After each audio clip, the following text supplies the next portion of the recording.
kunkolo in. Kunkolo in tɛ changer kuma si. Kunkolo in. Mun ye kunkolo modèle diya ye de. Merci. Kunkolo in a kuma daminɛna depuis e mɔkɛ o ma sɔrɔ parce que e mɔkɛ o ta mɔkɛ ko ni dɔnna ni turu kelen min ye. E k'i kunkolo biri tantɔ bɛ. Hakɛ to ko ni dɔnna ni turu kelen min ye yali kan k'a di wa. Ayi man k'a di. Bon i man ka question fɔ.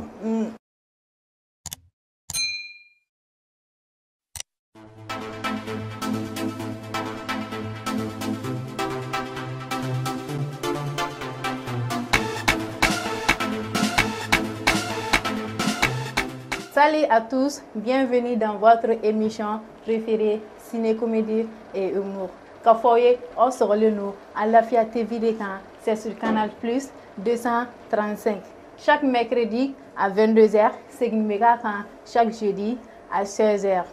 Wa ota banene, agote la juna, agota abonné, Elba Production, plateforme Bella Jelinka, Uluna Nyona Chama. Invité membre Logorobi, c'est tellement chaud. Et alors, il y a une madame qui a représenté Ayana, ménage d'onimi, quand Kanismer.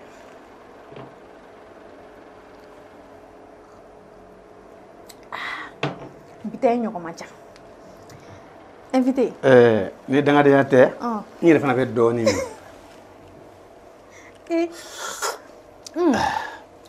Jongwala, Jingadi. John Kajido de. Enfin, Mogotateni, sponsor Masoro. Partenaire T. Imara Kera Bare. Ewa, Oklove Nare. Sponsor ni partenaire ou Aumume Feka, Anjugor Matinti Nkoina. Aotila Jona, Akawolika ni numéro 76 60 04 70. Merci, Nana invité ma follow. Nega invité. Ibisimila. Ni mi démonter sinon ni ko ni ciara ñoo nga sare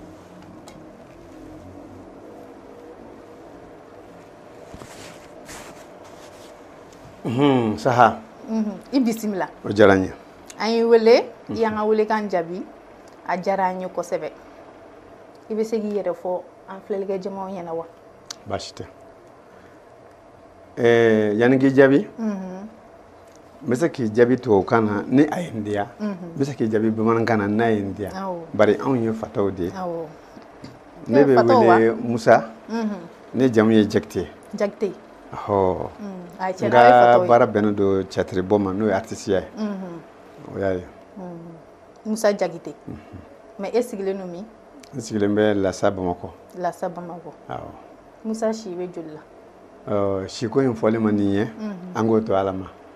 ko to alama wa awa ango to te ni sirana e be shi soro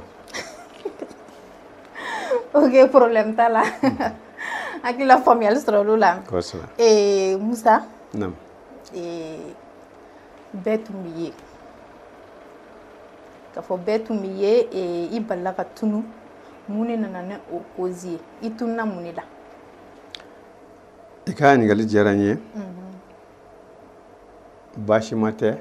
mais a bɛ se ka bashima fana don fan dɔ fɛ an tun bɛ ye parce que an tun bɛ jɛ ka baara dɔ kɛ o daminɛna a mɛnna depuis Yɛlɛbugu daminɛ Ecladeri kana se an ka groupe min sigira n'o tɔgɔ ye Sewa Yiriba nanzaraw ka bana dɔ bɛ yen ko coronavirus a ina fɔ ten comme an de ma kalan an y'a fɔla tan bon o na min kɛra an ka baara jɔra parce que an tun bɛ baara kɛ cité des enfants kɔnɔna na donc an n'olu tun ɲɔgɔn cɛ contrat tun b'an ni ɲɔgɔn cɛ an dɛmɛbaga dɔ y'an dɛmɛ ka kalo caman sara an ye, an bɛ se ka san caman sara an ye bon nka banako in nana ka na contrat jɔ an ma dɛmɛbaga sɔrɔ bilen donc an ma fara ɲɔgɔn kan groupe kɛra sa ni min ni min bɛnna a la mɔgɔ kelen ni fila n'a ye ne diya ne bɛ wele nin baara dɔ bɛ n bolo an b'o kɛ ɲɔgɔn fɛ ni mɔgɔ min bɛnna ne bɛ continuer o de y'a to an tunna dɔɔni mais ni mɔgɔ min bɛ fɛ ka ne ye n'i taara TikTok kan bi a ka ca Ala fɛ n fana mɔgɔ damadɔni bɛ n fɛ yen parce que ni n ko mɔgɔ bɛ n dɔn o ye mɔgɔ fila dɔrɔn ye kuma fɔcogo la o ye cɛ ni muso ye Mali kɔnɔ cɛ ni muso ne bɛ Mali kɔnɔ sa a tɔ bɛ dɔgɔya nka ni ko bɛɛ b'i dɔn sa mɔgɔ k'i ye nkalon tigɛ n bɛ dan ye fɔlɔ mais ni nga famille la n'a fo ini se wayirwa mogo ama kele mais mogo do rek mbeno o mo demena mais coronavirus ko reato se wayirwa matanye coronavirus ni namngra bara jora bon ni bara jora obligatoirement faut ka mogo de ka soro même se ka an deme bon bamako bi ni surtout mali ko ni ibika bara wili fika minan kuraw ñini ka deme magaw ñini comme les sponsors donc olu se ka deme tukum na se ka ñeta ka soro bon abe barage yoro mina no ga benkan sabata ñon ci war bola ani minan bola ni barata kabulu bola donc ni mo de maga soro sonal ni ko bi ka nga fara nga wa mo ne wata mo ina am ta dro ga sugule nda ma me joke mais na faté ola quoi on peut faire encore la gauche donc on a préféré rester comme ça bébé il débrouiller yéré ki ka baranike mais gela foi taw ñongoce bon ne kon bolo sewa jigimi kara gela kon te an ñongoce am ñon wile am baroke donc am ñon fo bon nere bolo akara sewa deuma hakli soro muna mo min be kan deme yana nga taba ko kanin damma ni yere be doke ire abake sababu i ka adamadiyan famu ka foko jente la ba mo ko deme ni mako voilà mais o taba ko famu kan deme de famu kan deme aw ne yamul ko kan deme voilà ma be na fa wati do OK o famiyara akila an lamelga jabon klowe ni kumaina mais yamuru le wura de seku mo yi donu o fenayi mais mun nana no fene ko dablali bon ura segu ma dabla film tigibe fembela anga chokoroba no yan faye no ye Bokar Sidibé ale de be ñanangala ka demsenu wele artiste demsenu les comédiens les acteurs avant wele kan deme deme bete wari quoi parce que ni mo yi ka image blanc jeu ala man kishila al nintayana tetunu mo chamanga film go luntayana mais al sinu ga film bi fle be fa kam fo Bokar be en demede mais munu ya famu olu ba ye ko demente wari quoi ni ka image be bo wakati a wakati yere bo fierté soro dugu kono e ba bunya soro quoi donc ura segu abete kuma jora mais o sekara mi ala yo de ke ka blind no OK voilà iye deme wo kuma mi fo ko deme bete wari mais rebe bare bare ndamne fo kana sebima na fadi me soral bon bare ni ne ko ama damne ne bisa ngo question blara nyefe ga soro atma bla ko fe parce que ne ga bara folo tu ni réparateur de ay comme amé film domaine ne qu'on a là pour le moment ni fam waaw parce que nana ni nafa doye Bokar Sidibé tayoro la ko mogo bi deme kasoro wari ko te bore kama mi ñininga komi wari ko te donc ça duna film kona la fo kana se bima nafa du men sorala oh d'accord am tano yoro ame do into film kona na ne nafa soro akabo bora ka fo ngo film keli bete sada nafa bete wari quoi ne fle ni ura segula ne dona ay ko chama no yamma ko sobe mana ta yoro won wele wari won wele kurungo wal ma jinam so che donc ni be bunya fendo bi ibe ta yoro do la mo bo bi bismillah wila do bi de mo be fenkiye i ka yini fen cham bi soro donc ay na fa ko sobe wa ni war fana soro la ya fam war soro la ni war soro la fana parce que iye minke ni klara do be dima tan nga segin tala hal ni ko bara kono dungo do ko doga dima ka warla do be dimi ko warla mais ni kala fa ne ko warbe dima dorme taje ngoni na fa sura la tiana bo fo na fa sura la parce que en fait farafina ni be baramna to do bien vrai que to be jate en fiano mais on va préciser ni wari Vilux nous genre na fo mobile ni téléphone dagelen nous donc ne ka kuma ni o yoro bon tiana la o yoro niveau là Vilux ne reto fait wa aussi tieni fano mo sura la mais mbaka di chini ala barkala o mancha quoi joni gara chugo ni be miri o dombi na quoi o mais Vilix ko ne o sema kenye parce que bara fm ni klala ni ka war dirima ni ka war mine kanye ibi ka nafa sura kono o men ya do lola o te do no ka la go chite de o ye fana ye fɛn dɔ ye min ka di ye quoi voilà bɛɛ ni diɲɛ ta don mais n kɔni ye mun sɔrɔ a ye nafa quoi a ye nafa awɔ a ye nafa kosɛbɛ ok problème t'a la mais an bɛ fɛ k'a dɔn n'i taara école la n'i danna classe min bon an ka école ko je peux dire parmi les 5 premiers ne ma bɔ a kɔnɔ n danna 7e na donc an niveau man bon mais i b'a dɔn n'i bɛ duguba kɔnɔ i bɛ tubabukan fɔlaw ni ɲɔgɔn cɛ si ni wi i bɛ to ka caman fara ɲɔgɔn kan a b'i dɛmɛ bon diɲɛnatigɛ la min ka jugu n'i bɛ se ka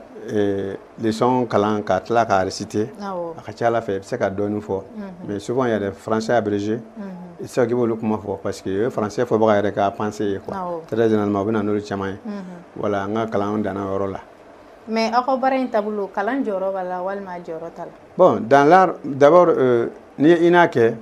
i ni carré kɔnɔ mɔgɔ tɛ se ka kɛlɛ cogo mais i ma INA kɛ non ma INA kɛ mais INA maîtrise tɛ min tɛ n dɔn parce que n bɛ taa INA kɔnɔ à tout moment u ka semaine culturelle minnu bɛ kɛ n b'olu caman dɔn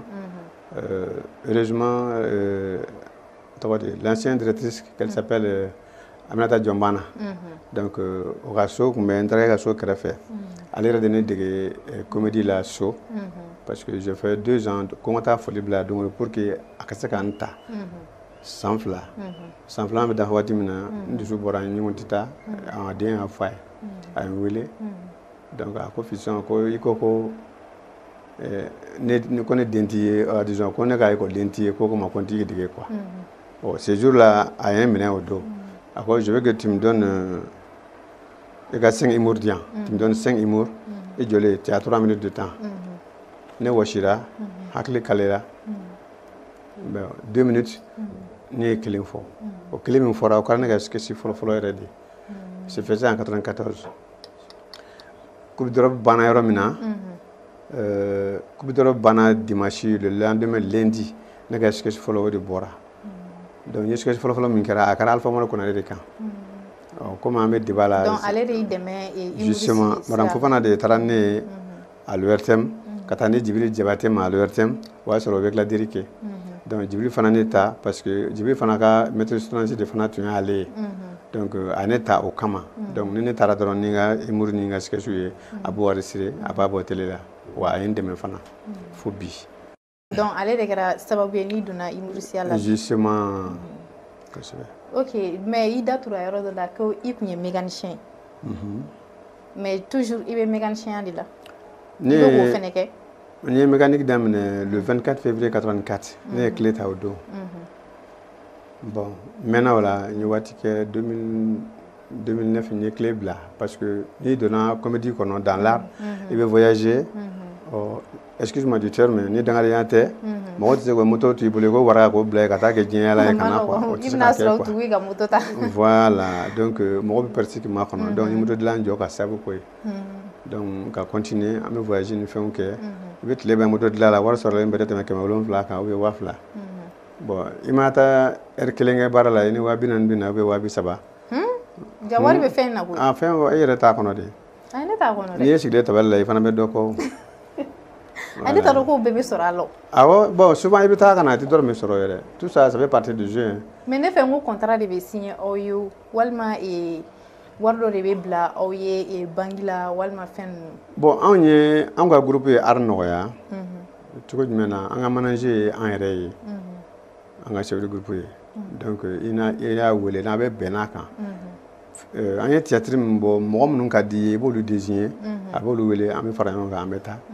an bɛ jouer kɛ mais an bɛ bɛn prix min na a b'a fɔ tu payes an bɛ baara kɛ an ka déplacement min na an ka hébergement a wari i b'a bɛɛ sara an bɛ jouer kɛ an bɛ na mais n'i ye contrat ko kɛ contrat a ka ɲi mais tuma dɔw la contrat dɔw la a bɛ kɛ kɔkan ye quoi parce que wari ni contrat tɛ fankelen quoi aw bɛnna nin de kan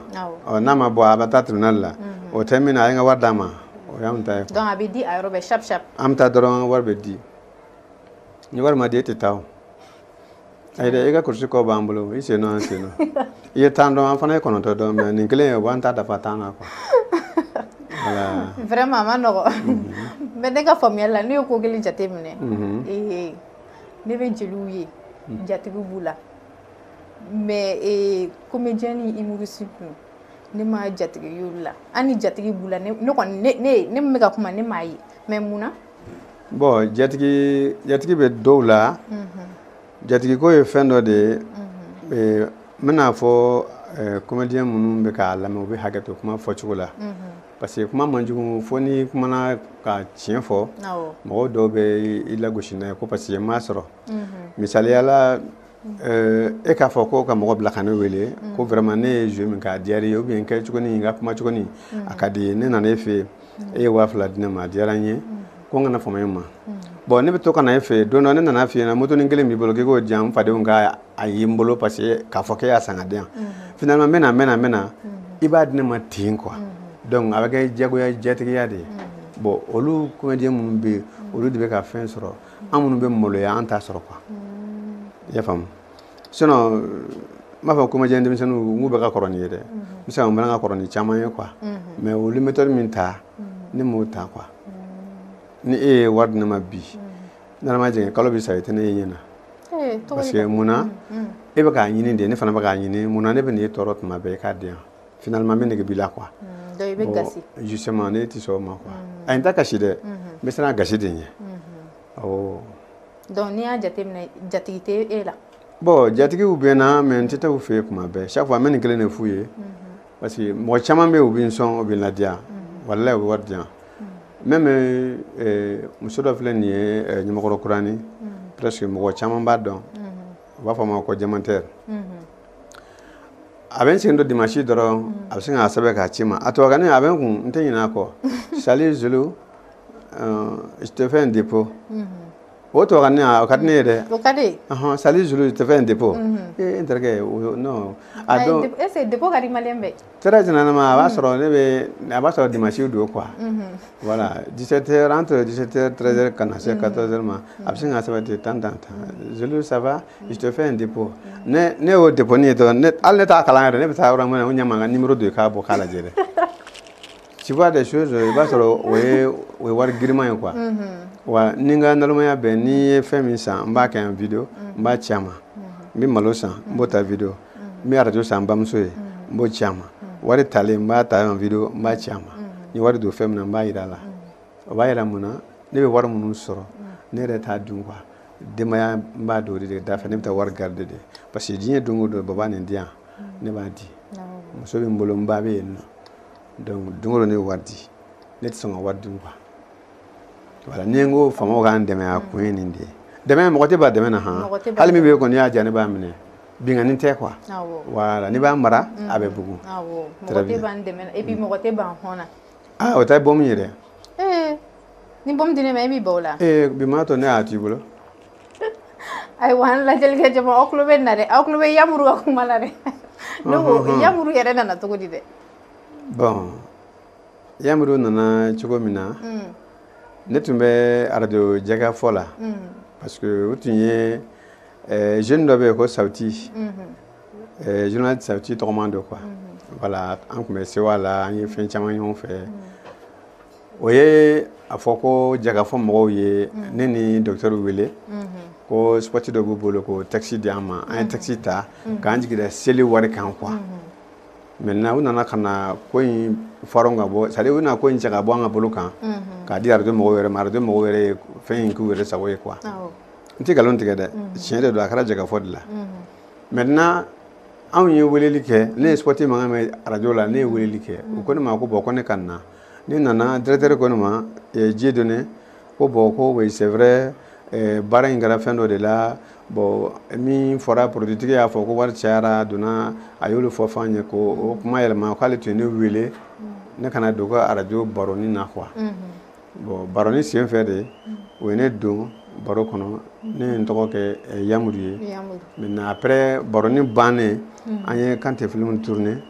donc ne taara o Yamuru kelen ye tugun Yamuru in yɛrɛ de ye ne fadugu numukɛ dɔ de bɛ yen ko Yamuru o y'an ka dugu jeliw ye quoi voilà donc ne tɔgɔ dara ne ye tɔgɔ in da o de la i y'a faamu yanni film ka tourner ne tɔgɔ tun ye Yamuru ye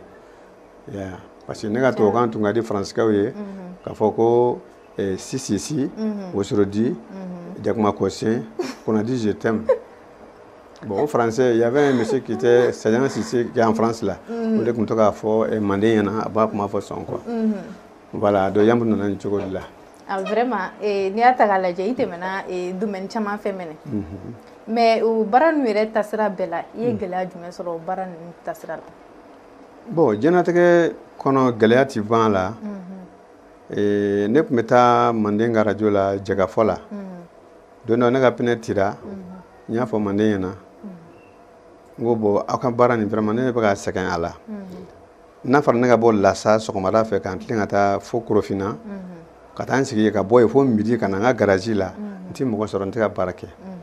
Essence 200 sɔgɔma 200 wula fɛ o 400 ye. Donc semaine kɔnɔ tile 4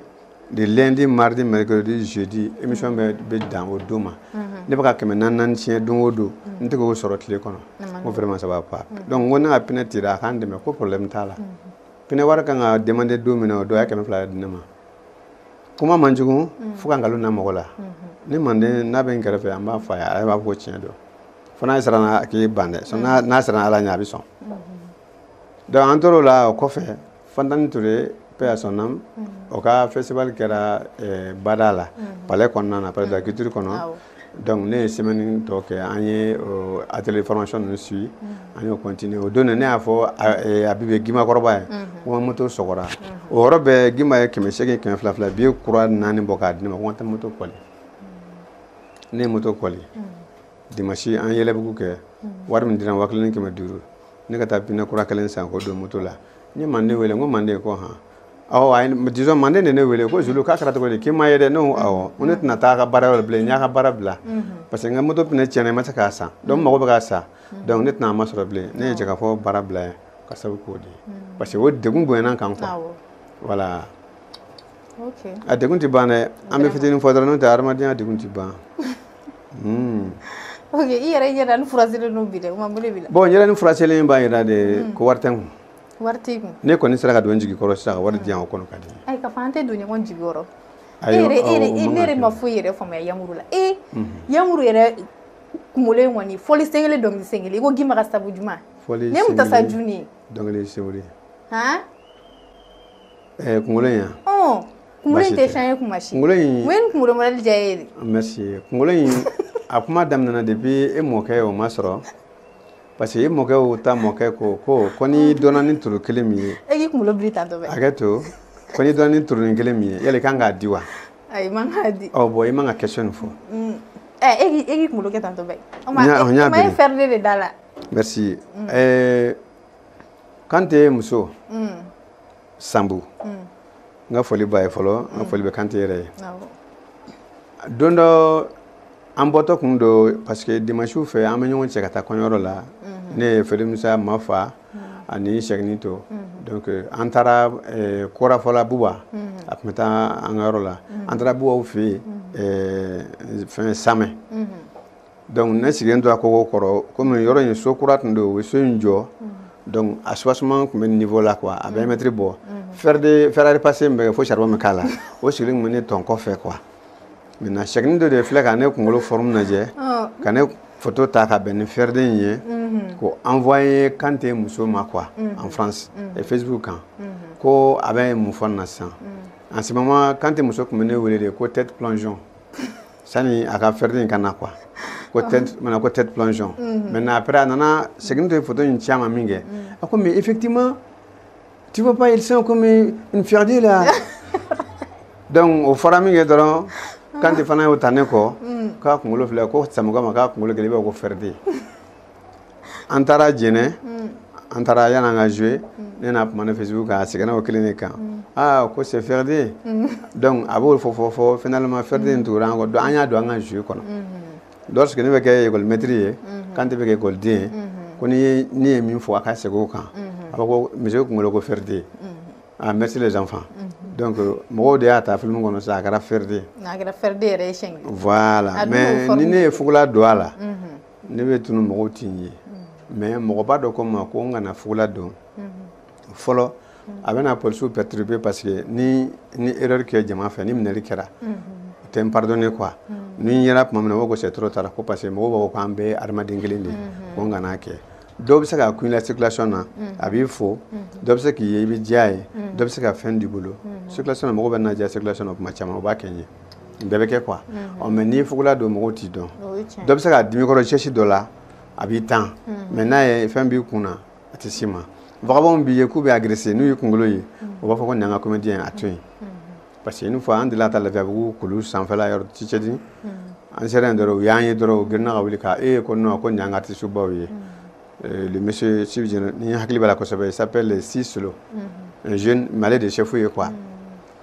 a fan bɛɛ muruda ye a ko non elema nka mɛnna an bɛ ɲɔgɔn bolo n tɔgɔ de Sisolo i y'a mɛn n'i taara diɲɛ yɔrɔ o yɔrɔ an b'i bolo c'est à dire n tɔgɔ de kan si dɔrɔn i m'a faamu ni kala ye wagasi nka mɛnna non an bɛ ɲɔgɔn bolo n b'o taara si i ma ye 11 ye n fan bɛɛ yan 11 ye tɛrɛ min b'a la quoi ko 11 quoi donc a ye nin bɛɛ fɔ an ɲɛna mais a y'a sɔrɔ ne yɛrɛ kɔni kun sirannen don walayi ne kun sirannen don mais depuis a ye nin fɔ ne hakili sigira k'a fɔ donc ja vagabond tɛ se an ma mais o ka to i t'a yɔrɔ dɔn quoi parce que mɔgɔ falen ni fabali tɛ kelen o fana ye tiɲɛ voilà donc i kunkolo in fana i kunkolo b'a nafa bɛ kunkolo in na nafa bɛ kunkolo in na parce que ni mɔgɔ y'i kunkolo ye o b'a dɔn k'a fɔ nin ye yan même ne taara cérémonie kɛyɔrɔ la ni ne tɛ yɔrɔ yɔrɔ dɔn sisan mɔgɔw b'a fɔ e bɛ ka yɔrɔ nin ɲini ne ko awɔ na yan fɛ karisa de don e t'a dɔn awɔ taa yan fɛ karisa de don a bila ka don karisa de don nin d'a ma kana sigi aran na nin minɛ karisa na yan nɔ i bɛ ka mun de san hɔn nin ta je dis que ne ka dengudi la ne ta wonda la mo mɛ nafɛn san muso kɔni ma ko ayi tasa ta i k'a fɔ k'i ka dengudi bɛ sini ne ye sangile bɔrɔ fa nafɛn na ne ma dɔrɔmɛ di bilaye wonda mɔgɔw a muso hali sini ne taara fɛn san na u bɛ fɛn ne ma ne bɛ dɔ san u bɛ dɔ fara a kan donc o ye kunkolo in nafa ye quoi o bɛɛ ye kunkolo in nafa ye o tɛ yɛrɛ bakun yɛrɛ o ye kunkolo in dɔrɔn de a kuma kunkolo bɛ mun na ne ba i yɛrɛ kɔni kɛlɛ ka di i ye dɛ kɛlɛ ka di i ye cogo di ni kunkolo tɛ farikolo tɔ la kɔni o ɲɛnabɔ man di dɛ ko di donc n bɛ fɛ ka min f'i ye ka fɔ kunkolo in nafa ka bon sanse caman fɛ karisa ka di n ye kunkolo ko don voilà i taamasiyɛnna kunkolo in kama a bɛ dɔn yɔrɔ caya même les agents minnu bɛ yen nɔ hali carte voyageurs na hali o don an kan ka taa Abimasi la dugu in tɔgɔ di n b'a dugulamɔgɔw bɛɛ fo n Nsikunna dugu commune rurale dugu 5 bɛɛ n b'u bɛɛ fo ani Nampala mine ɲɛmɔgɔw n b'u bɛɛ fo mais Jara Trans filɛ ne ta o ta o bɛ billet tigɛ ka di ne ma ko ne ko minɛ n ka voyager n'a ye donc n bɛ Jara Trans mɔgɔw fo kosɛbɛ donc ka chauffeur bɛ yen n'u sera arrêt la u bɛ sogo ni boisson ta k'a di yan donc vraiment u bɛ n fɛ kosɛbɛ mais a sababu ye kunkolo in ye quoi donc kunkolo nafa tɛ se ka fɔ ka ban n'i y'a ye hali e ye ne wele bi a bɛɛ ye kunkolo in de ye tiɲɛna a bɛɛ ye kunkolo ko ye sinon Yamuru yɛrɛ tɛ dɛ kunkolo ye ne ye Yamuru wele ka na kunkolo de kama a kunkolo dɔrɔn kunkolo kana feere dɔrɔn a tɛ feere wari ka di Yamuru ye cogo min na ne Yamuru kunkolo feere a kuma bɛ caya dɛ n bɛ yɔrɔ min na bi kɔni non fɛn tɛ n kun bi ni mɔgɔw y'a jan bi o kɔni bɛ diya n ye n'Ala sɔnna ma a bɛ d'i ma ok Yamuru an ka faamuyali la et puis an y'a ye fana i bɔra nin groupe ninnu caman na mais an tɛ k'i ye i tɛ groupe fu wɛrɛ la bilen foyi foyi mun de bɛ yen bon min y'a ye n tɛ ka don groupe la parce que diɲɛlatigɛ la n'i ye fɛn faamu baara kɔnɔ ka baara kɛbagaw faamu i bɛ se k'a ye ten ko danaya t'a kɔnɔ quoi danaya ye jumɛn ye i b'a kalama Mali art kɛbaga minnu kan ka art kɛ faamuya dɔ b'o la o ye fili de ye o ye nata ye parce que ni nata nana hakili ye dɔrɔn a ɲuman ka dɔgɔ quoi donc a bɛ kɛ yɛrɛ ɲini de e bɛ mɔgɔ min wele k'o ka na k'i n'a ka baara kɛ ale b'a fɛ de i sennɔ a sennɔ wari di yɔrɔ a discuter yɔrɔ a bɛɛ ka k'ale ɲɛna n'i y'a ye ne bɛ nin étape la dɔ wɛrɛ tɛ parce que ne ka fɛn bɛɛ ye jɛlenya ye ne donna fɛn min na ne bɛ n yɛrɛ di i y'a faamu n filɛ ka n ka bazankɔrɔ don ka na mais n'a tun ka di n bɛ yugu dɔ don ka na mais o ye sabotage de ye sabotage de ye u b'a fɔ ko bon i y'a ye hali fini sɛbɛlama yɛrɛ t'a kana tiɲɛna nin ta tiɲɛnen don a bɛ n ka sa sini o si tɛ i ni mɔgɔ min bɛ baara kɛ n'i y'i yɛrɛ jɛya n'a ye cogo dɔ la a bɛ tila baara i yɛrɛ bɛ n'a ye k'a fɔ vraiment a ye baara kɛ fɛn sɔrɔla mais nafa tɛ i kɔ quoi mais n'i y'a janfa wari bɛ ban lahara i bɛ taa mun fɔ yen nka an ka mɔgɔ caman n m'a fɔ n k'a bɛɛ dɛ caman de bɛ yen olu mago t'o de la wari bɛ sɔrɔ dɔrɔn u bɛ buruteli kɛ dɔrɔn k'a ɲagami dɔrɔn k'a don yɔrɔ na bɔ yɔrɔ caya dɔrɔn k'i bolola sɔn n'Ala ma jan i tɛ fɛn sɔrɔ yɛrɛ bon n'i ye groupe sigi i kɔlɔsi dɛ n'Ala ye ci k'i ye muso k'a la k'o cɛ ka ɲi komi e cogo kalo fila I b'a mɛn k'a man kɛnɛ. O ma ne cɛ ka ɲi. A bɛ kɛ groupe cilen ye sa kɛ. Muso o muso n'a yɛnɛ y'i diya a bila I kunna ani cɛ wɛrɛ bɛ ɲɔgɔn fɛ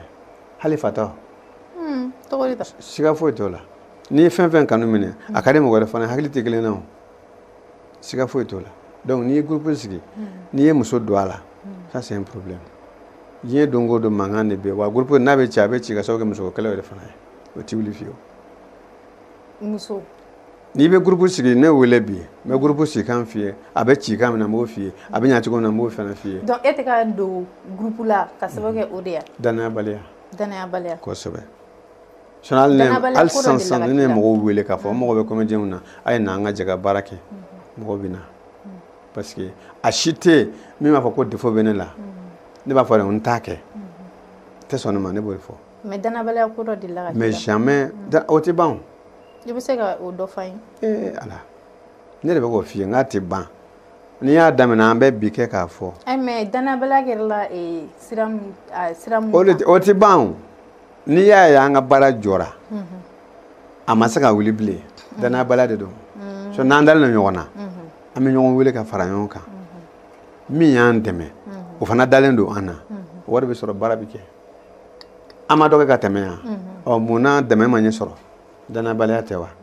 sababu bɔra bana la o ye baara jɔ sinon min y'an dɛmɛ a y'an dɛmɛ dɛ a y'an dɛmɛ cogoya bɛɛ dɔ la. Donc danayabaliya yɛrɛ de ye ko in kun yɛrɛ bɛɛ ye. Merci ayi a wulilibaliya de danayabaliya ye parce que munna n'an ko an b'a wuli sisan baara fɔlɔ min tɛmɛna an ye tɛmɛko fɔlɔ min kɛ an bɛɛ ye ɲɔgɔn ye o la mais nin sen ta n'a bɛna wuli a bɛ wuli nin kan est ce que an bɛ sɔn o ma wa. Donc o ye gɛrɛntɛ kura de natɔ ye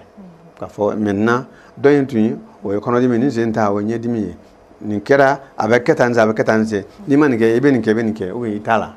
Sinon a yɛrɛ kun y'an dabali banɛ parce que groupe an y'a ye k'a fɔ groupe cira mais an ɲɛ bɛ bɛɛ la dɔw b'u k'u ta kɛ u ka part mais an ɲɛ tɛ Yamuru la.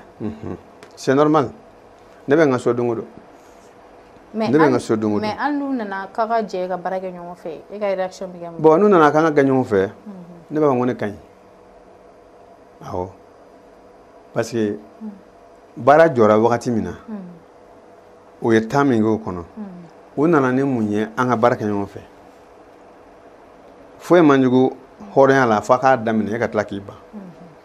mais n'a y'a daminɛ n'a jɔra o y'a jɔlen ye mais a jɔ waati n'a ma mɛn n'a fɔra an ka kɛ là d'accord sinon caman y'a wele caman ye ne wele k'a fɔ ne ɲɛna karisa bon an ka labɛn kɛ yanni ka seli se n ko an k'an hakili sigi an ka tɔn in tɛ tɔndenni ye wa a lamɛnnen don a filɛlen don n'a ma ɲɛ an bɛ baara in kɛ an k'an sigi cɛ dɔ tun y'an wele k'an b'an fara ɲɔgɔn kan an ka baara kɛ n y'a ɲɛfɔ a ye n'i bɛ fɛ baara in ka kɛ minɛn kura bɛ san contrat bɛ signé san kelen wari bɛ sara an bɛ baara kɛ sponsor bɛ ɲini n'o kɛra n bɛ groupe la den bɛɛ wele i b'a la i t'a la bɛɛ bɛ wele ka sigi an b'an ka baara kɛ cɛ y'a ye ne ye min fɔ tiɲɛ na a ka girin a tɛ se ka ɲɛnabɔ donc min ni min bɛ bɛn a la u bɛ ɲɔgɔn wele u bɛ ka baara kɛ ɲɔgɔn fɛ. Donc san Yamuru b'a kelen de la sisan. Ne bɛ n kelen de la Yamuru ni mɔgɔ si tɛ baara kɛ ɲɔgɔn fɛ. ni mɔgɔ bɛ baara kɛ parce que n y'a fɔ kuma daminɛ na n ko ni min ni min bɛnna o b'o wele u bɛ jɛ ka baara kɛ n ko hali ni e ni ne bɛnna baara la n'i wele an bɛ ka baara kɛ ɲɔgɔn fɛ. Mais précisément an filɛ yɔrɔ min na nin sisan i ni mɔgɔ si bɛnnen tɛ ko la. ne ni mɔgɔ bɛ baara kɛ ɲɔgɔn fɛ. ni mɔgɔ bɛ baara kɛ ɲɔgɔn fɛ. o tɔgɔ ye Adama Yɛliku ye ale yɛrɛ sa ye a ka so filɛ nin ye Dawudabugu a filɛ wɛrɛ n b'i yɛrɛ kɛrɛfɛ ne n'ale de bɛ baara bɛɛ kɛ ɲɔgɔn fɛ. Mais an t'i ye réseaux sociaux nin kan i n'ale. Bon n ye min fɔ n ko ni mɔgɔ min bɛ fɛ k'an ye depuis kuma daminɛ yɛlɛ YouTube kan dɔrɔn i ka Yamuru tape a tɔgɔ di fɛn TikTok kan n'i ko Yamuru dɔrɔn i bɛ ne ye. Mais a ka gɛlɛn. Ok i yɛrɛ da sera o TikTok ko ma o diyara n ye parce que n'i ye TikTok kan n bɛ sɛ dɔw ni fɛn dɔw ye i bɛ sɛ baara de fɔlɔ. Donc ni e ye ne ye sɛ bɛ ne bolo o b'a yira ne ma tunu.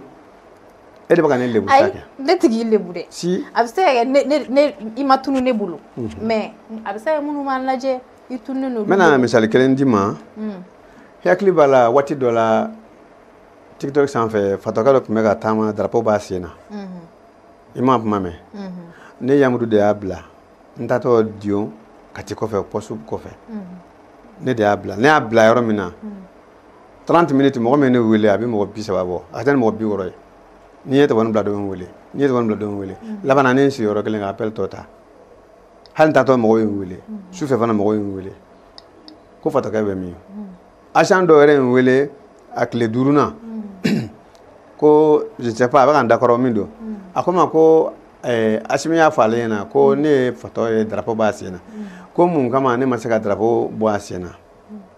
n k'a fɔ Asimi ye ko ne ka di n yɛrɛ ye hɔn ne kelen fatɔ kelen wula kɔnɔ kan k'o kan ko n bɛ drapeau bɔ sen na a tuma a fɛ n k'an yɛrɛ fa wa n ko e m'a ye ne girinna ka taa fatɔkɛ girinna ka jɔ ne seginna wa a ko non k'o kɛra n ko donc ne taara kama n t'a bɔ a sen na mais fatɔkɛ girinna da ne kan ne turu cɛ a ko non ko tiɲɛna k'a y'a faamu ne y'o bila TikTok kan yɔrɔ min na mɔgɔ baden y'a lajɛ TikTok nin kan ne bɛ siran n kana kuma mɔgɔ ka fɛn kan ne yɛrɛ bɛ n ka vidéo ta en personne même n b'u bila baganw ani fɛn minnu bɛ mɔgɔ dabali ban denmisɛnnin fitininw hali ne ta TikTok la ne t'a bila n bɛ ɲininka n'a ka di i ye parce que maintenant n bɛ siran nin ni nin ye TikTok kan i filila dɔrɔn dɔ ye nin voilà donc i bɛ sɛ feere de kɛ sisan non n tɛ sɛ feere kɛ mɔgɔ minnu bɛ yen ni n ka ko ka d'u ye u bɛ n wele karisa n b'a fɛ ka na i ka fɛn dɔ kɛ n ka yɔrɔ la donc n bɛ nin d'i ma wa i b'a sɔrɔ fana o tigi ye najabagaw ka kɔrɔ min bɛ Kati sugu la hali sisan ni ne y'a wele a wari ci ne ma hali ni n taara fana a bɛ sɛ 2 di yan bon min bɛ Kalabankura 30 mètres la o cɛ o kɔrɔkɛ bɛ gazi di ne ma a bɛ san 5 bɔ bi ne ka gazi bɛna ban tuma o tuma hali bi n bɛ ka na ni gazi ka taa dama ka sɔrɔ ka se yan mais n taga yɛrɛ dɔ précisément a bɛ n wele dɔrɔn Yamuru fɛ gazi ma ban n ko awɔ n k'a banna e bɛ mun ma kɔnɔ n bɛ na n'a ye hali ni gazi gɛlɛyara a tɔgɔ ye Basumala n'i sera dibilanin na jabɛtitigiw ka yɔrɔ bɛ yɔrɔ min na i jɔ yen dɔrɔn i k'a fɔ ko gazifɛla Basumala o bɛ na i b'a ye kamalenkɔrɔ belebele falen don a b'e ta k'i da kan na ka yaala fɔ sini a tɛ se ne kɔrɔ baasi tɛ ok sisan an bɛna taa rubrique wɛrɛ la jeu dɔ de bɛ yen nɔ sisan rubrique kɔrɔ ye di jeu kɛ rubrique jeu ka jouer ah bon karamɔgɔ ne tɛ ne sen na ayi senna jeu tɛ o Mali ka jeu don wa ayi n'i y'a ye Mali cira CEDEAO arbitre de tun b'an kunna Yamuru ni Sali ka jeu de nin e ne ka sa e ne ka jeu d'accord n b'a kɛ cogo di k'a kɛ cogo di sisan i bɛ kelen ta n'i bɛnna mun ma o de bɛ kɛ adamaden kɔni i garisɛgɛ tiɲɛnen o i yɛrɛ nɔ de sinon ni ne y'a bɛɛ ta n garisɛgɛ kɔni man ka da kan dan ayi a bɛɛ tɛ ta dɛ kelen de bɛ ayi ni ne garisɛgɛ ma sɔrɔ nin kɔnɔ o kɔrɔ k'e de ye nkalon tigɛ ayi dɛ i bɛ kelen de ta kana bɛɛ ta k'i sigi i bɛ kelen ne bɛ n garisɛgɛ de kɔ gagné kɔni b'a kɔnɔ awɔ ne y'a bɛɛ ta n karamɔgɔ kɔrɔ n gagné na ayi i bɛ kelen de ta kelen de ta kelen de bɛ ta baasi tɛ ayiwa jama ye dɛmɛ dugawu ye ni muso nin ka ko ka ca e bɛ se k'a bɛɛ ta cogo di k'i sigi muso ɲumanin filɛ nin ye n'a y'a da don ko ko la kɔni ne b'a dayɛlɛ o de b'a dayɛlɛ n'an ka dayɛlɛ ou bien i yɛrɛ k'a dayɛlɛ ayi a filɛ n'i bɛ dɔ tigɛ kɔnɔ fana nin fɛ i kana yɛlɛma nin kɔrɔ cuisine kɔrɔ tobili kɛ tobili i m'a fili an bɛ marché kɔnɔ e de bɛna tobili kɛ o baasi tɛ tigɛdɛgɛ bɛ tobi cogo min na sisan Yamuru bɛ n'o de ɲɛfɔ an ɲɛna sisan baasi tɛ 8 mars don i bɛ tigɛdɛgɛ i b'u nan fɔ dɔrɔn ne bɛ t'u san u fɔ ka na ne b'u sɛbɛn e lafiya ne yɛrɛ bɛ n ta ɲɛnabɔ ok awɔ parce que wari m'a d'e ma i bɛ taa i ka pari wɛrɛ bɔ a la voilà tigɛdɛgɛ na n'i b'a tobi i bɛ tigɛdɛgɛ kɛ 100 ye fɔlɔ n'a y'a sɔrɔ ni mɔgɔ bɛ dumunikɛla denmisɛnnin fara mɔgɔkɔrɔ n'a bɛ mɔgɔ 10 bɔ i bɛ tigɛdɛgɛ kɛ 100 ye hali ni daga dɔgɔmanin don bon n'i ye tigɛdɛgɛ san i bɛ majini sɛba den 2 san ani u ka doli den 1 n'i y'o san i bɛ jabayirani san i bɛ pɔfuru dɔɔni san ani tulu i bɛ sogo san sogo min ka magan kana a sogo fasaw caya sinon a tɛ mɔ tigɛdɛgɛ bɛ mɔ k'a to maintenant i bɛ supɔmu dɔɔni san n'i y'o san i bɛ forotobani den 2 i b'o fana ɲini o bɛ k'a la bon laurier i bɛ laurier fana san komi kɔgɔmugu b'i bolo kaban ani gamugu n'i y'o san ka na n'a ye wala i bɛ sɔrɔ ka na jiran ka jaba ni fɛn ninnu k'a la ani lɔgɔti dɔɔni donc n'i ye na jiran ni a ye dɔɔni kɛ dɛ i bɛ sɔrɔ ka na ji don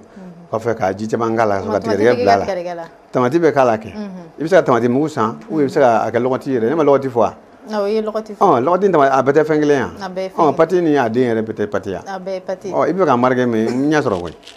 voilà donc n'i y'a ji cɛ a la i bɛ sɔrɔ ka tigɛdɛgɛ manani bila a kɔnɔ ka mununan don a la ka sɔrɔ ka kun don a la k'a lamaga i b'a munu dɔɔni tigɛdɛgɛ bɛ mana la i bɛ sɔrɔ mana sɛrɛntɛ k'a bɔ a la k'a bila kɛrɛfɛ donc i bɛ dagatugulan sigi a da la k'a makɔnɔ sa n'a kurankuranin donc fɛn minnu b'a jɛ i b'o tɔnin fara a kan i n'a fɔ gamugu wala ani kɔgɔ dɔɔni walima ka majini dɔ fara a kan o b'a sɔrɔ kini bɛ ka wusu kɛrɛfɛ ni dumunimɔgɔ min nana k'ale pɛrɛsɛlen don i bɛ dɔɔnin sɔrɔ k'o kunsa kɛ o b'a sɔrɔ tigɛdɛgɛ ma mɔ fɔlɔ je pense que tigɛdɛgɛ to man gɛlɛn voilà bon ne ba ye ne dege ne kuma ka fɔ ko tigɛdɛgɛ parce que tigɛdɛgɛ ka nɔgɔn kojugu a dɔ yɛrɛ fɔ ne kuma k'o fɔ dɔ yɛrɛ fɔ an ka taa sagasaga la baasi tɛ sagasaga a ka ɲi ayi ne sagasaga ne sagasaga a ka ɲi an tɛna an ka tile journée bɛɛ ban e de la yan nɔ parce que sagasaga min y'a goya ne b'a dɔn ne de ye sagasaga san k'a sigi n bɛ taa misiri la juma don ne nana sɔrɔ sagaw y'a dun sagasaga goya kun kɛra ne ye ka sabu kɛ hali a sogo bɛɛ b'a ɲɛ parce que ko filaburu de la filaburu tɛ de filaburu kɔni tɛ sa sagasaga o salati filɛ o n'i b'a dun i b'a fɔ ko mɛɛ o de y'o dɔn siga foyi t'o la n ko sagaw ka balo de don sagaw ka balo don na min ka di ne ye kosɛbɛ kosɛbɛ o de ye yaasa ye hali ni danga b'i kɔ ni yaasa don i ka muru yaasa o y'a minɛ ne siga foyi t'o la mɛ n tɛ dumuni min fɛ fiyewu o dumuni fila de macaroni ani to i b'a o kɔrɔ dɔn wa parce que ni n sigira a kɔnɔ n'i y'a dumuni daminɛ n tɛ wuli kuma dɔn quoi fo a ka ban minɛn kɔnɔ sinon n tɛ wuli bon ni dumuni banna sa min bɛ kɔnɔ sa baara de sɔrɔla a tɛna bɔ o don voilà bon o de kama n t'u fɛ quoi fura tɛ e ta la fura tɛ e ta la voilà ok aw minnu bɛ k'an lajɛ n'aw bɛ fɛ ka ni ja dumanba ninnu lajɛ a ye teliya joona aw ka taa abonné Elba Production plateforme bɛɛ lajɛlen na a ka partage a kana ɲini ka cloche de notification digi pour que a kɛ mɔgɔ fɔlɔ ye ka ni ja dumanba ninnu sɔrɔ Yamuru en action a yɛlɛma en action en action kɛ an tɛ fɛn na i ɲɛ t'i pari togo la ni bazin ni bazin da gɛlɛn bɛ yen golfa bazin ale Umar de n diyan golfa bazin a n'a dɔgɔkɛ Moribo o de n diyan hali o don n taara o ye bazin diyan tiɲɛna olu kan ka fo yɔrɔ hali ne tɛmɛtɔ ne ye n jɔ dɔrɔn k'an bolo fili vitre la a b'a fɔ ko ne ka na yan ni nana dɔrɔn a bɛ sin ka kuru k'a don n bolo Yamuru n'i fana ma to ka n fɔ de n'i fana lajɛ n'i ma to ka bazin min don ne n k'i ko fɔ o ye tiɲɛ mɛ k'i fɔ kɔni o ye kelen ye jɛmɛ ye dɛ bon n ko fɔ Yamuru kana ne ka kuma bila ka taa yɔrɔ ne b'o f'i ye yafa n ma komi anw ye gawaw ye n ko fɔ bazin tigi baasi tɛ bon ka to ka bazin don fɛnɛ ka na n ka foli bɛ larabidenw ye parce que n jigi b'u kan quoi parce que ala ka hinɛ u facɛ la n'o ye karamɔgɔ ye a ye layidu ta ye mobili ko la nka ala nana min ji dɔgɔya nka n jigi b'u kan e yɛrɛ fana i b'a fɔ i cɛ ɲɛna ni a ye mobili dɔ sɔrɔ ka diyan o bɛ diyan ye tile ka farin sisan dɛ cɛ tɛ n bolo fo ne dugawu kɛ Yamuru sinon cɛ kɔni tɛ n bolo dɛ dugawu sugu jumɛn ala ka cɛ nɔgɔya n ye cɛ tɛ n bolo cɛ ɲinina ye fila ye n bɛ ɲɛnaboloma cɛ la ani n bɛ cɛ ɲini k'an kun don o tɛ kelen ye ne tɛ an ni mɔgɔ min ye ne sigi togo bɛɛ b'a dɔn ko ne tɛ ɲɛnawoloma la cɛ de tɛ ka sɔrɔ Yamuru dugawu kɛ n ye sa dugu falen cɛ la f'i bɛ gosi dɔw la ka bin u b'i lawuli k'i jɔ ne ko k'e ma cɛ sɔrɔ kɔni ne t'a dɔn i bɛ n'o kuma bila yɔrɔ min na sisan n bɛ dugawu kɛ ala ka cɛ nɔgɔya ye diyagoya la kana kɛ ni wolomali ye amina rabi o kɔrɔ hali ni wotoro pusila ni ne bɔra ni n'a bɛnna n b'a ci ka na a ci ka na kana fɔ ayi dɛ ne t'o fɔ ne sigilen don k'a kɔnɔ yan nɔ baasi tɛ ok Yamuru en action hali bi Yamuru sisan ne fɛ k'a dɔn projet duman jumɛn de bɛ Yamuru bolo ni wagati in na bon ala ye n sɔn hakili la hakili min ka teli o tɛ ne yɛrɛ nɔ ye ala nɔ ye quoi ne ka film ɲinini ka thème bɔ yɔrɔnin kelen o ka nɔgɔn ne bolo diɲɛlatigɛ la film bɛ n bolo mais ni dɛmɛbaga t'i la a ka gɛlɛn quoi i y'a faamu film bɛ n bolo dɛmɛbaga ko de y'a problème ye i n'a fɔ production ko ninnu voilà bon n'i ko tuguni k'i bɛ taga fɛn i ka baara di producteur ma bi n'i ma sabara bɔ a nɔfɛ n'ala ma jɛngɛ i ka film bɛ to a bolo i b'a a ɲɔgɔnna dɔ ye o tɔgɔ tɛ kelen ye mais e mana nin bɔ a fɔ k'i ye dɔ in copier quoi bon o farati fana bɛ yen voilà ok o faamuya sisan an ka émission bɛna se a ban yɔrɔ ma a tɛ se ka ban dɛ tile ma bi fɔlɔ e bɛ tile bin ne kɔnɔ an bɛ continuer fo ni courant tigɛra waati min fo ni courant tigɛra ayi an t'o kɔnɔ yan Yamuru o tɛ se ka kɔnɔ yan dɛ kumakan jumɛn b'i bolo en tant que comédien sans denmisɛnninw ka marabaliya kɛcogo e yɛrɛ Yamuru e ka faamuyali jumɛn bon kuma in kɛra a fɔra dɛ mais denmisɛnninw fɔra mais ar denmisɛnninw de ko don wa ou bien duguba kɔnɔ denmisɛnninw de ko ou bien an bi denmisɛnninw de ko don bi denmisɛnninw précisément bi denmisɛnninw baasi tɛ n'i ko k'i bɛ mara kuma yɛrɛ fɔ k'a la wasa ne bɔra dugu min na e bɔra dugu min na an bɛ taa daminɛ ka na fɔ yan yɔrɔ tɛ bi ko ye mais kuma la surunyana bi ta de fɔra an bɛ wagati min na diɲɛ kɛra fɛn saba de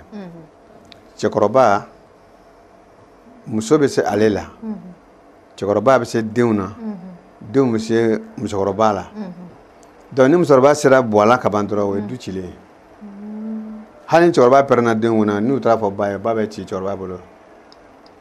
mara bɛ fɛgɛya yen nɔ mara fɛgɛya tɔ kelen ye jumɛn ye fɔlɔ du denw tun bɛ na n'u ka sara n'a papiye k'a di cɛkɔrɔba ma bon nin y'an ka sara ye wari min sɛbɛn bɛ a ka sara wari papiye kɔnɔ o b'a la wari dafalen bɛɛ cɛkɔrɔba b'a fɔ ko joli don a b'a fɔ ba ye ko 5000 don ba bɛ wari ni papiye min a b'a bila a kun a bɛ ɲɛ tugun komi a bɛ sunɔgɔ la n'a sago sera a bɛ wuli a bɛ taa wari bila so kɔnɔ sara papiye nin du min b'a kɛrɛfɛ n'o y'a terikɛ ye o cɛkɔrɔba dama a bɛ taa o denkɛ dɔ wele min fana bɛ école la a b'o wele ka na a b'a fɔ a ɲɛna n bɛ ka n ka furakɛli papiye dɔ de ɲini a lajɛ n'a y'a sɔrɔ o don dɛ a b'a dɔn n'o ko ayi ko ba ko tɛ i ka sara papiye dɔ de don hakili la n ko n bɛna taa ɲɛ furakɛ o papiye n bɛ k'o de ɲini papiye nin ka joli de b'a kan n'o fana kalanna n'o bɛ tiɲɛ fɔ o b'a fɔ ko ba ko 5000 de b'a kan denkɛ y'a dama a ko 5000 papiye ka 5000 ale yɛrɛ y'a compter so kɔnɔ 5000 nin fɛn nana ko 5000 n'a nana so kɔnɔ a bɛ a denkɛ yɛrɛ wele a yɛrɛ denkɛ a bɛ 2000 bɔ wari nin na a b'a ko taa cigarette san nin ye ka cigarette sɔngɔ ye a b'a dɔn tigitigi a tɛ cigarette min 2000 b'ale kun munna sara dira cɛkɔrɔba ma kungo fɛn fɛn bɛ yen n'a bɛ kɛ du kɔnɔ dépense bɛɛ hɛrɛ ni hɛrɛ tana cɛkɔrɔba de bɛ jɔ n'a bɛɛ ye denkɛ fɔlɔ ka foyi t'a la bolifɛn b'a bolo a bɛ taa baarakɛyɔrɔ a bɛ n'a jɔ ci tɔ a yɛrɛ b'o k'a sen na parce que moto in bɛ yan baarayɔrɔ de kama semaine essence bɛ k'a kɔnɔ o wagati de tun ye mara wagati ye nka bi denkɛ fɔlɔ bɛ luwanse la du kɔfɛ walima quartier wɛrɛ la ba ni fa bɛ maɲumako la ye sara m'a ta fa t'a dɔn balo m'a ta siɲɛ kelen ni balo banna fo ni denkɛ fɔlɔ wele ko 2 kɛra ko malo tɛ sini t'a bɔ donc depuis ye mabɔ kɛra o den min bɛ sɔrɔ yen o t'a mɔkɛ ka mara dɔn o t'a muso ka mara dɔn fo ni ba y'o paron fa ba ko ka di fa ye hali ni fa farinyana i yɛrɛ muso den yɔrɔ i woloden n'i y'a ci furumuso bɛ dimi kɔrɔ mara bɛ min n'o kɔrɔbayara ka ban ko parce que ma bɛ ci bɔ a bolo mara bɛ gɛlɛya dɛ o de kama n ko n'an k'an bɛ mara in daminɛ fɔ e bɔra dugu min na ne bɔra dugu min na an bɛ taa ta ye ka na fɔ yan i y'a faamu donc mara kɛ man nɔgɔn mais ne b'a ɲini denmisɛnninw fɛ u ka sabali u k'u hakili to adamadenya la o de bɛ laban i mana kafa cogo o cogo i mana kɔgɔ cogo o cogo i mana kɛ jatilen cogo o cogo k'i ka kɛnɛ k'i ka teli don dɔ i bɛ munuma ka dakunda sago o kɔrɔ ye di i bɛ dɛsɛ n'i jamana k'i ban mara ma n'i jamana k'i ban bonya ma don min na n'i dɛsɛra mɔgɔw ko fo tan adamaden a kana fɔ i ma fo tan sinon o labanko juguya ye donc ne b'a ɲini denmisɛnninw fɛ u ka sabali u ka mɔgɔw bonya jagɛlɛya tɛ mara ye jagɛlɛya tɛ bonya ye u ka sabali hali mɔgɔkɔrɔba kare kɔnɔ n'i y'a ye a bonya baraji b'a la n'i ye mɔgɔkɔrɔba bonya dɔ ta fana b'i bonya mais n'i dɔ ta dɔgɔya dɔ ta fana b'i dɔgɔya dɛ ni mɔgɔkɔrɔba ser'i ma hali n'a jo t'a la yafa ɲini a fɛ hali n'a jo t'a la yafa ɲini a fɛ o de ye mara yɛrɛ sinsinni ye fɔlɔ ka taa mɔgɔ minɛ minɛ k'a bila o tun bɛ kɛ mais sisan n'i ye farata ma dɔ bɛ taa n'i ka minɛ ye bonya tɛ yen tugun dɛ kɛwale de bɛ yen tuguni donc kɛwale min bɛ yen an ka kɛ ɲuman ye ari kɔnɔ an ka denmisɛn minnu bɛ yen u bɛ ka baara kɛ ne m'a fɔ n ko u tɛ se baara la dɛ u bɛ se baara la nka défaut de b'a la o ye jumɛn ye corrigeli tɛ a kɔnɔ karisa kana nin fɔ